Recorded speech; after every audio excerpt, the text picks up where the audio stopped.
13 ta fantastik voqea yaqin 10 yil ichida real hayotimizda sodir bo'ladi. Birinchisi, naqd pul umuman yo'qolib ketadi va hamyonimiz muzeyda Xiva xonlarining qilichlari yonida turadi. Ikkinchisi, telefonimizni yiliga faqat bir marta zaryadga qo'yamiz, chunki tangasimon atom batareykalari ishlatiladi. Uchinchisi, yurist, tarjimon, dasturchi, dizayner, hisobchi kabi kasblar umuman yo'qolib ketadi va ularning o'rnini AI egallaydi. To'rtinchisi, til bilmaslik aslo to'siq bo'lmaydi. Hamma quloqchin tarjimonlar orqali gaplashadi.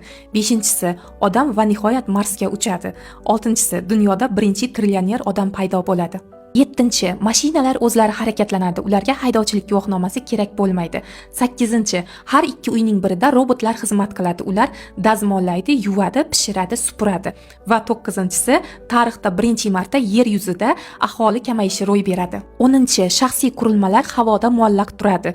11-chi, insonlar AI bilan romantik munosabatlar qura boshlaydi. 12-chi, birinchi marta o'rtacha umr ko'rish 100 yoshdan oshadi. Va nihoyat 13-chisi, kompyuterlar bizni miyamizni o'qishni boshlaydi. Bu videoni saqlab qo'ying va yana 10 yildan keyin ochib qarang, hammasi realizatsiya bo'lgan bo'ladi. Va ushbu videoni eng yaqin do'stingizga jo'natib qo'ying va menga obuna bo'lishni ham unutmang. Salomat bo'ling.